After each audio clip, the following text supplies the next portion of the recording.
My kids have been sick for the last 2 days, which meant everything stopped, okay? Everything, all the competing priorities, business priorities that I felt like in my mind were so important and crucial. Ooh, a ladybug. Were so important and crucial to happen. It all had to stop because my kids were sick. And I don't know, won't that do it? Won't health slow you down and the universe really force you to stop and reassess what is actually important? Because all of that added pressure that I had sort of put on myself literally had to dissipate so that I can tend to my kids. And yeah, they were home for 2 days. I did no business work 2 days, literally. And I was sort of, I think, feeling the effects of it as well. But they are back. They're back at school. Go back to school. I'm joking. They were good and I sent them back to school. And so today I was trying to get back into, you know, mom boss mode. And it just felt hard. Like even you remember the Mondays we get dressed up? No, this Monday we didn't get dressed up, not on Tuesday either. And today's Wednesday and it's mid. This is the mid look right now. Is she mid? Okay. Yeah, it just felt sluggish. I just felt like I am trying to keep going. You know what it is also? Days that I make content, I feel like I'm not that productive. It's like, oh yeah, I made 2 videos. Yay. It's like, okay, girl, you made 2 videos. I'm like, yes, but do you know how long it took to get all of these different shots? My phone is at full capacity. I had 128 GB and that bad boy is already at full capacity because all I have is footage of product and things that I think could be reused and recycled, etc. So yeah. Did I give you guys a debrief of the market that I did? Hold up. Wait, before we get into the actual market, let's get into the preparation for said market. Remember these notepads that I had designed that I loved? I needed to put together the packaging for it. I can't remember if it was in the last video or the video before. I had started to design the belly bands on Canva. Okay, when I printed out the first batch, they were too thick. I had used some thick paper and when it folded, it didn't fold very well, so I had to go back to the drawing board. I also was playing around with how I was wrapping it. You know, I feel like usually you see them wrapped horizontally and I wanted to play with like a vertical wrapping just to like, I don't know, set myself apart, but also I just thought it was kind of cute. I think these belly bands are cost effective, but then also, you know, just like a fun way to make the design look a little bit more official, make the product look a little bit more official, while still giving information and, you know, repping where we from. We Soho shop, okay? Anyways, let me just let myself get into it. What's up? What are you doing? I'm trying to pack all my memo pads. Package them.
So the debrief of the market that I did. Okay, so it is very cold. It's not a little bit cold, and I'm wearing layers. I have layers underneath this. I have another layer underneath these jogging pants, okay? You don't even know. Actually. Hi! How are you?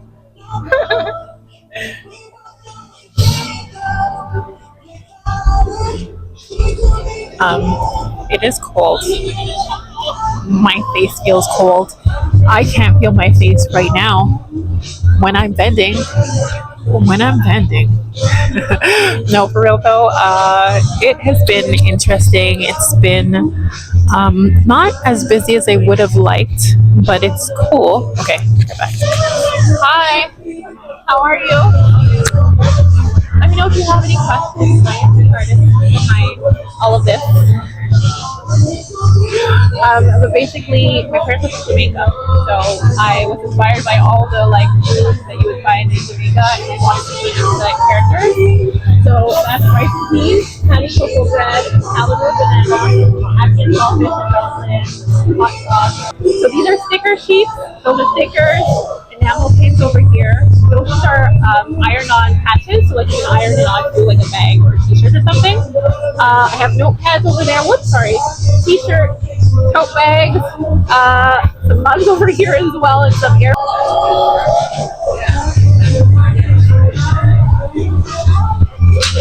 Hi, I'm good. You don't have a jacket or nothing, and you feel good? Woo. Listen, you need to give me whatever. Canadian? I'm Canadian too. I didn't get it. The other part is I don't know.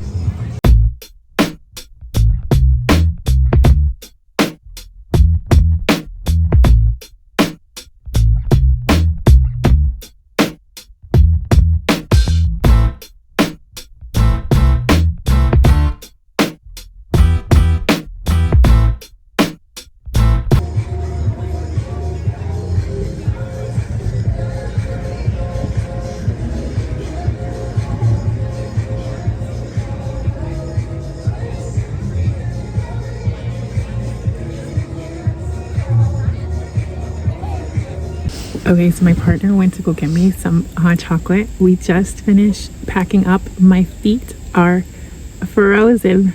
Okay, they are frozen. Honestly, markets that are sort of a little bit on the slower side, unfortunately,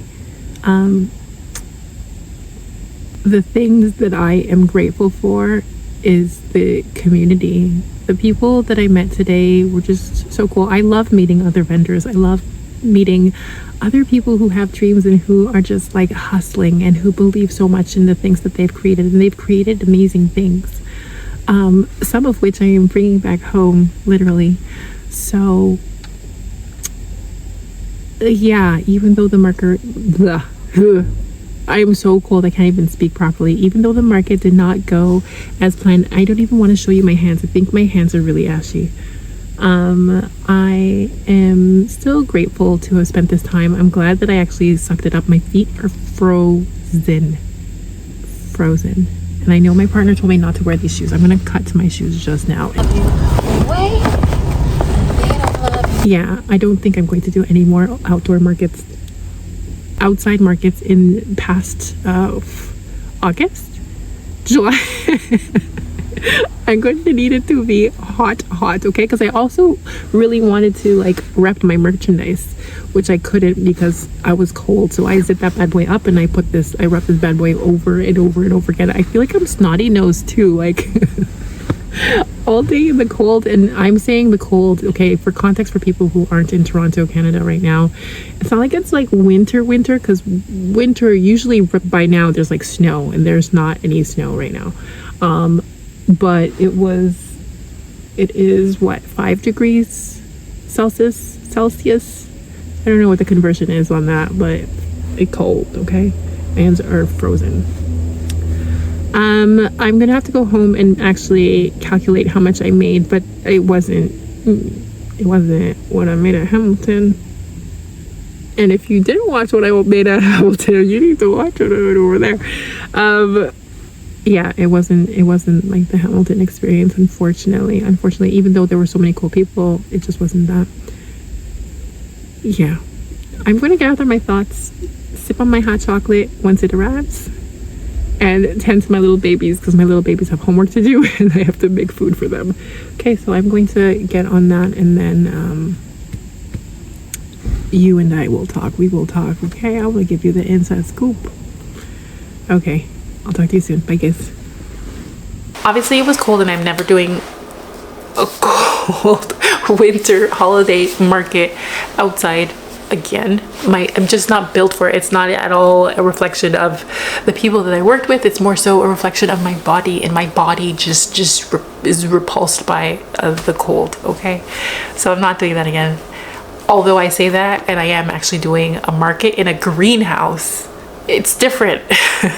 It's different because she said that the greenhouse is heated, so I'm really looking forward to that. Actually, I'm really looking forward to being in a greenhouse, to be quite honest. So that is the exception to my little rule. But yeah, you know what? I feel like it's a sign of the economy. That's what I honestly, truly, in my heart of heart, feel like. I don't feel like it's that our businesses, my business or my other fellow peers, our businesses are bad per se, or, you know, that the need isn't there, or that we're not doing a good job at meeting the need, or speaking to the pain points that they're feeling as consumers. But I will say, if a group of us are sort of all having that similar experience of people not really being interested in buying, I think that is a reflection of the economy, especially living in Toronto. Everything is so expensive, and especially current day prices. I could just see how, I don't know, people were just not inspired to really spend that much. Even when I think of my own buying habits as a consumer, I am way more intentional, for the most part. I'm mostly really intentional about the purchases that I buy, so I can totally see how, I don't know, people in the cold, people were not really in the mood. I could see that. Although, special shout out to somebody who found me on who had been following me on TikTok, who literally made her way to let me know that she wanted to support, and she was so excited to purchase something. Like, shout out to her. That was just, you know what, every market I have this experience where somebody that I meet has so much warmth and excitement. They share the warmth and excitement that I share in my business, and whenever I meet them, my heart is just full, and she was that to me. That was just so exciting. And in fact, my partner, who was picking me up and helping me out, he also commented on how lovely that was, and he was like, "Oh, you don't actually know her?" I'm like, "No, I don't." It's cute. I love it. Love that. But that said, drum roll please, how much did I make? $300. That was so much work, so much effort, so much heart for $300. And that's where, if I'm honest, when I got home, I was sort of like, damn, I put so much work and heart and effort into building this, and it's deflating. I really don't want to get to the point where I'm starting to doubt myself, or doubt my capabilities, or doubt my work, or, you know, I just don't want to have any doubts. And when I came back from the market, I was definitely feeling full of it, you know.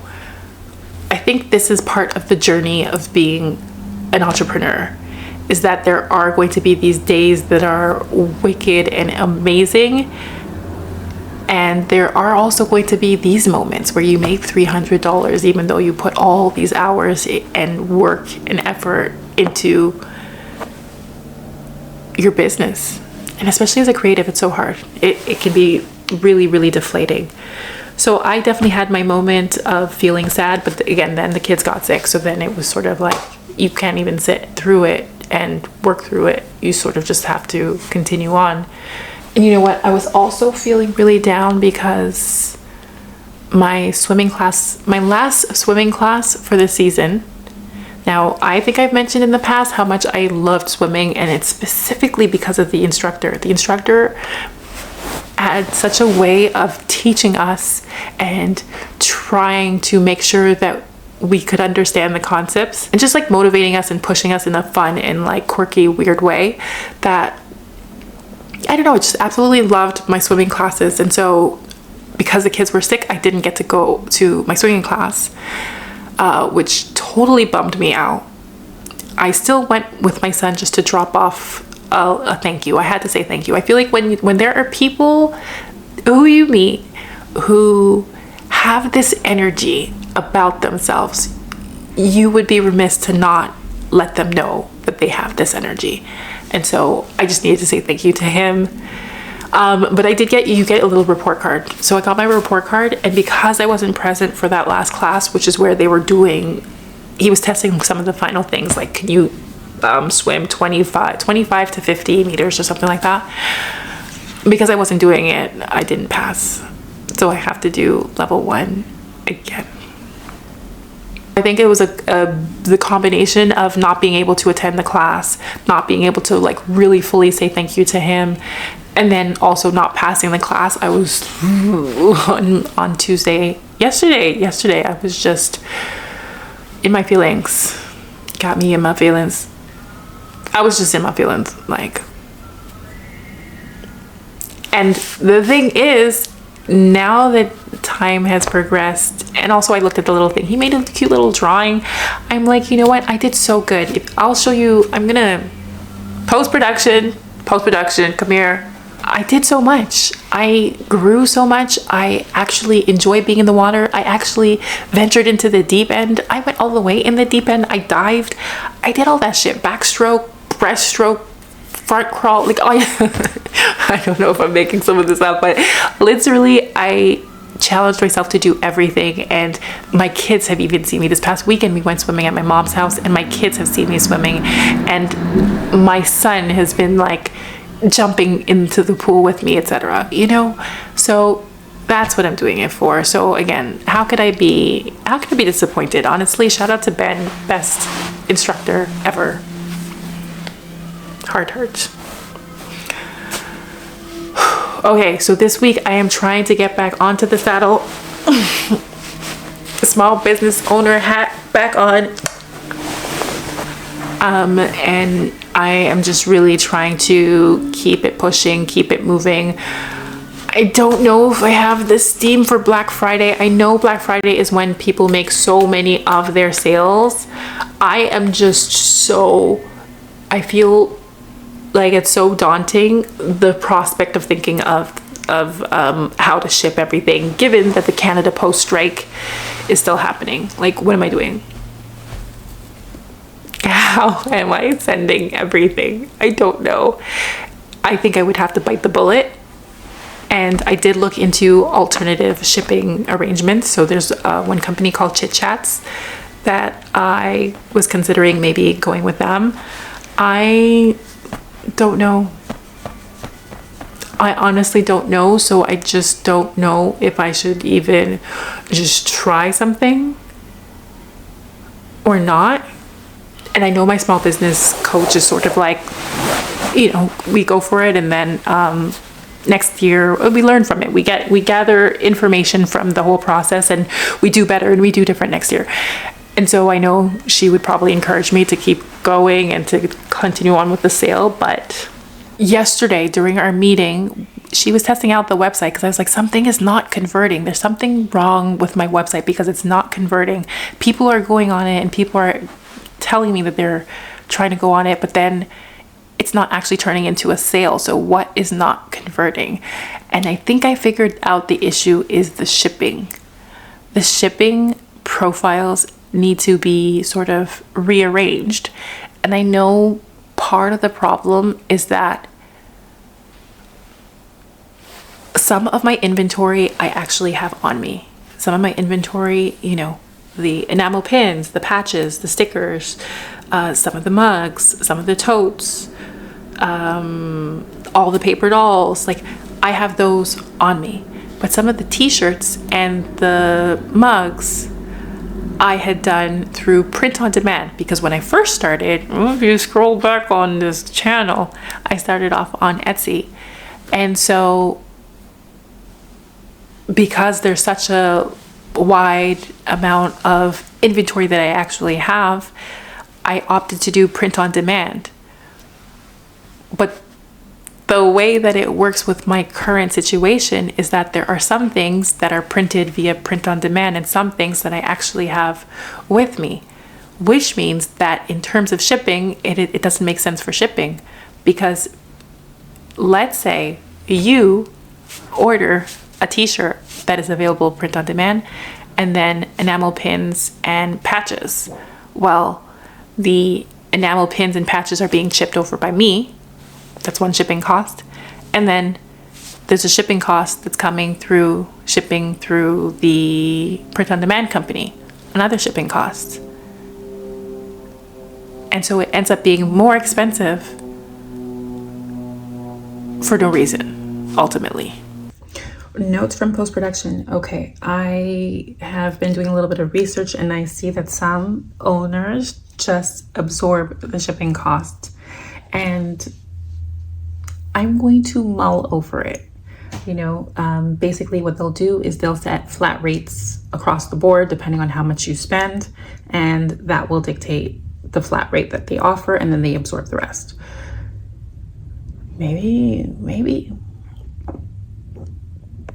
And so I'm at this place where now I need to decide if I'm just going to go for it. I should just go for it and invest in all the product, but then figure out where to house the product. Anyways, I think there's something that's, this shipping thing is, I'm going to sit with it tonight and really sort of map out what is the best course of action. But I do think that for the new year, I need to move differently. I think I'm just going to take the risk. We shall see. Anyways, I gotta go pick up my kids. They are going to be coming back home. Let's hope that they are okay. I gotta make dinner. I gotta make sure my daughter does her project. She has a project due. Ciao. Anyways, I hope you guys are doing good. See you soon.